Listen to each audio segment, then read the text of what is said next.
Pembantaian. Saburo Mishima menarik tali kekang kudanya. Ia menatap pasukan musuh yang kian dekat. Lebih dari 300 samurai telah dikirim Nobunaga. Rupanya lelaki ambisius itu mengerahkan seluruh pasukannya untuk menggempur Ashikaga. Angin bertiup kencang di lembah Aga. Jejak-jejak kaki prajurit mengakibatkan debu tipis beterbangan di udara. Matahari persis di puncak kulminasi, sehingga panasnya menyengat kulit. Tanah-tanah karang yang menjadi dinding lembah tersebut tampak memerah mirip batu terbakar. Namun cuaca yang menyakitkan itu tidak mempengaruhi semangat prajurit Nobunaga. Mereka terus melangkah dengan tegap, seakan kemenangan telah berada dalam genggamannya. Saburo Mishima mengawasi gerakan musuh dari persembunyiannya. Matanya yang setajam mata elang, mengikuti gerak-gerik musuh dengan penuh kewaspadaan. Ini adalah pertempuran hidup dan mati, teriak Mishima pada tentaranya. Shogun Ashikaga tidak menginginkan kita kembali dengan kekalahan. Kita akan sambut kedatangan musuh dengan keberanian atau kematian. Semua prajurit menatap Saburo dengan diam. Semua seakan penuh tekad menyerahkan jiwa raga mereka bagi pertarungan yang bakal terjadi. Mishima memacu kudanya. Sekali lagi ia ingin memastikan bahwa semuanya telah siap. Ini merupakan pertempuran paling berat yang pernah ia hadapi. Menurut berita, sejumlah daimyo tuan tanah telah bergabung dengan Nobunaga. Bahkan Konishiwa Hideaki, daimyo Kyoto, telah berkhianat. Ia kini menjadi sekutu musuh. Bila ini benar, keadaan memang runyam. Nobunaga dapat melakukan pengepungan dari segala penjuru. Istana Kamakura sulit diselamatkan. Saburo, seorang panglima perang Shogun Ashikaga. Perawakannya kekar dengan raut muka berbentuk oval. Ia seorang samurai keturunan Akamatsu yang sangat tersohor di Jepang. Kini ia duduk di atas pelana kudanya, lengkap dengan pakaian perang. Sebagaimana layaknya seorang panglima perang, ia mengenakan kimono dari kain brokat bergambar matahari, dan baju bersirip besi yang didesain sangat indah. Di pinggangnya terdapat naginata, sebuah pedang berbilah panjang, dan pedang pendek yang gagangnya berlapis perak. Takeshi memacu kudanya, mendekati Saburo Mishima. Saburo, mereka sudah memasuki jarak perlawanan. Siapkan panah. Mereka tinggal menunggu aba-aba.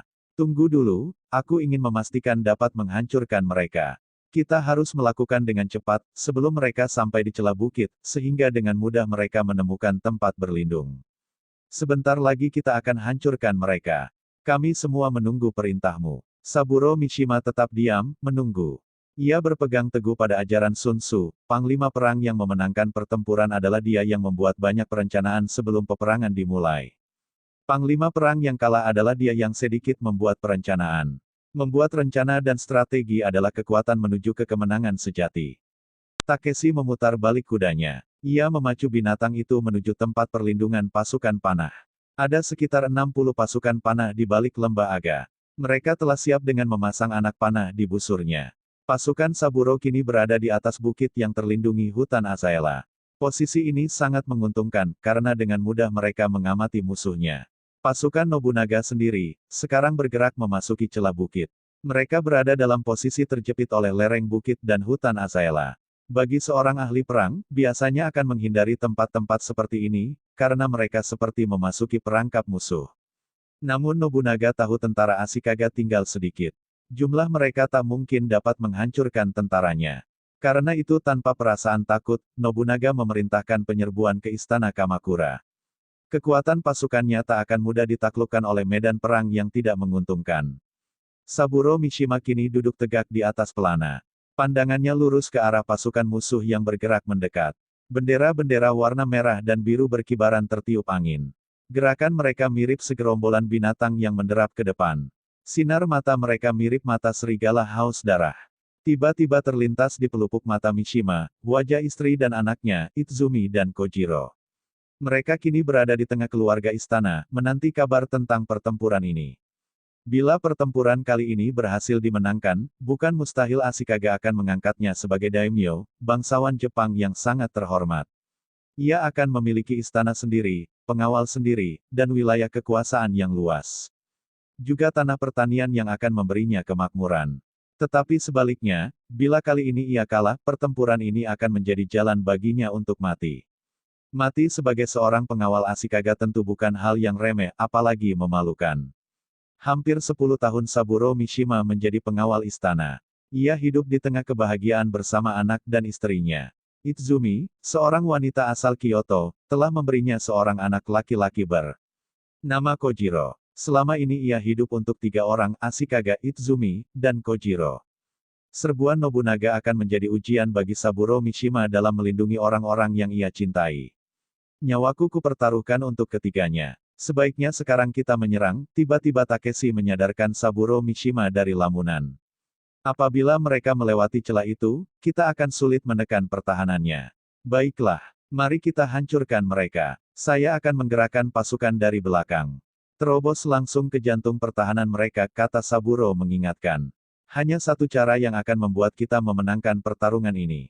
Buat mereka terpisah-pisah. Saya akan mencoba membuat mereka kocar-kacir. Kita akan bersandar pada Sun Tzu untuk menghancurkan musuh. Saburo mengenakan topi baja, ia mengikat talinya di bawah dagu.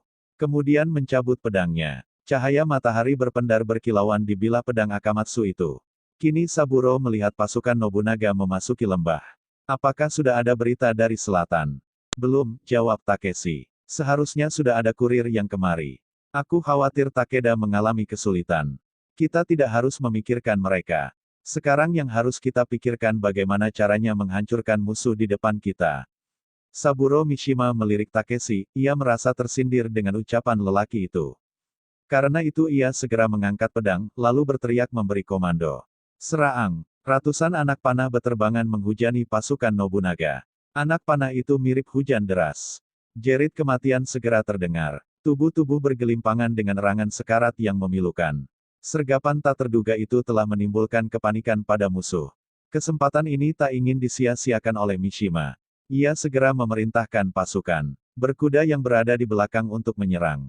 Hancurkan mereka. Maka dengan teriakan penuh semangat membunuh, ratusan pasukan berkuda merangsak maju. Pertempuran dahsyat pun terjadi. Pedang-pedang berkelebat seiring dengan jeritan kematian yang mendirikan bulu. Roma, pasukan Nobunaga yang menang dalam jumlah, segera membentuk benteng pertahanan dengan perisai dan tombak. Namun tentara Ashikaga menyerbu bagai air bah sehingga pertahanan itu berantakan. Saburo Mishima membabat ke kanan ke kiri dari punggung kudanya. Sabetan pedangnya membuat beberapa samurai langsung tersungkur dengan luka menganga. Darah musuh muncrat ke tubuhnya, namun lelaki itu tak mempedulikannya. Di dalam benaknya menggelegak semangat peperangan yang mengerikan. Pedang Akamatsu di tangannya berkelebat ke segala penjuru, merenggut nyawa samurai di dekatnya.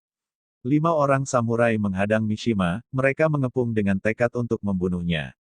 Menghadapi kelima musuh itu, Mishima hanya beberapa detik memikirkan bagaimana cara mengalahkan musuhnya. Tanpa gentar sedikit pun, ia menyongsong salah seorang samurai itu. Sambil memiringkan badan, ia menyabetkan pedang secara horizontal, tak ayal lagi, kepala samurai di depannya terpenggal lepas dari badannya. Darah menyembur dari urat lehernya.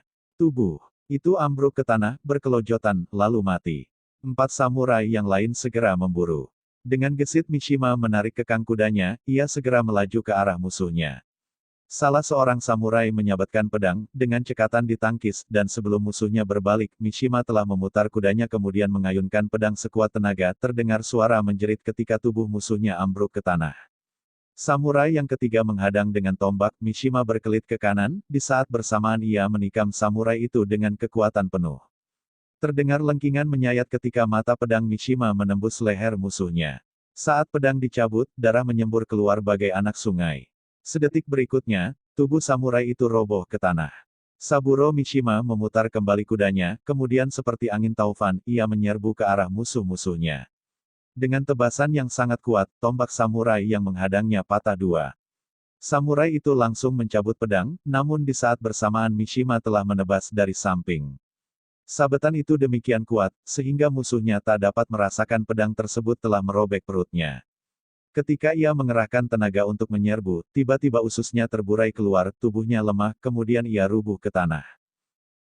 Samurai kelima mengangkat kedua tangannya tinggi-tinggi sambil menggenggam gagang pedangnya, kemudian dengan teriakan nyaring, ia menyerbu ke arah Saburo Mishima. Ini adalah salah satu jurus aliran, Yagyu, yang sangat berbahaya. Sabetan vertikal itu sangat kuat, sehingga dapat mematahkan pedang musuh, sekaligus membelah tubuh lawan. Itulah jurus pedang menebas angkasa, salah satu jurus yang membuat Yagyu ditakuti di seluruh Jepang. Saburo Mishima menyadari bahaya itu, namun dengan penuh ketetapan hati, ia menyongsong lawan dengan tubuh tegak. Tangan kanannya menggenggam pedang secara horizontal. Keduanya bergerak seperti dua hembusan angin yang saling berhadapan. Hanya dalam hitungan detik, Mishima dengan cepat memiringkan tubuhnya, sabetan pedang itu hanya beberapa inci dari wajahnya. Di saat musuhnya masih limbung ke depan, Mishima menebaskan pedang ke belakang, seketika terdengar jeritan menyayat ketika samurai itu merasakan punggungnya robek. Saburo Mishima menarik kekang kuda, ia siap menghadapi musuh berikutnya. Pertempuran di sekitarnya masih berlangsung dengan sengit. Suara gemerincing pedang diiringi jerit kematian terdengar di mana-mana. Tanah kering di lembah agak kini berwarna merah. Mayat-mayat bergelimpangan bagai setumpuk bangkai binatang tak berharga. Entah sudah berapa puluh samurai terkapar di tanah. Namun pertempuran belum menunjukkan tanda-tanda berhenti. Kedua belah pihak seakan ingin meyakinkan kemenangannya. Baru saja Saburo Mishima menebas lawannya, ia melihat Takeshi mendekatinya. Seorang kurir baru saja datang, kata Takeshi sambil menghentikan kudanya. Debu-debu bercampur darah berkepul di kaki kudanya. Sektor selatan telah kalah. Kini Konishiwa Hideaki memimpin penyerbuan ke istana. Bagaimana kekuatan kita di sana? Tidak akan mampu menahan serbuan Hideaki. Siapa yang memimpin pertahanan? Ishida Mitsunari. Ishida. Ya, dia adalah ipar Hideaki. Takeshi tidak sempat menjawab, ia harus memutar kudanya sambil menyabetkan pedang ke arah samurai yang menyerangnya. Samurai itu menjerit ketika pedang Takeshi merobek lehernya. Saburo Mishima berteriak pada Takeshi, kau pimpin pertahanan di sini.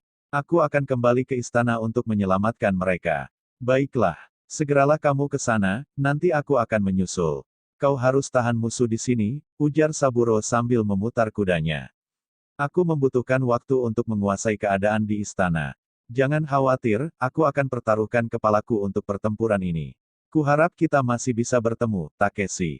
Aku pun berharap demikian. Sekarang pergilah. Saburo Mishima memutar kekang kuda, kemudian menggebrak punggung binatang itu agar lari menuju istana.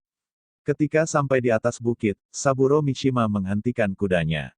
Ia menoleh ke belakang, dilihatnya debu pertempuran masih berkepul di sela gemerincing suara pedang beradu dan jerit lengking kematian. Kemudian ia menatap ke arah utara, tampak kepulan asap di atas istana Kamakura. Musuh tampaknya sudah tak tertahankan. Mereka telah berhasil menembus pertahanan Ishida. Atau justru sebaliknya, dia yang memimpin penyerbuan itu. Kalau Ishida berkhianat, aku bersumpah untuk memenggal kepalanya. Saburo Mishima sekali lagi menoleh pada ratusan tentaranya yang sedang menyabung nyawa, lalu dengan pancaran mata berapi-api, ia memacu kuda menuju istana. Ia harus tiba di sana secepatnya. Selain Shogun Ashikaga, di sana ada anak dan istrinya.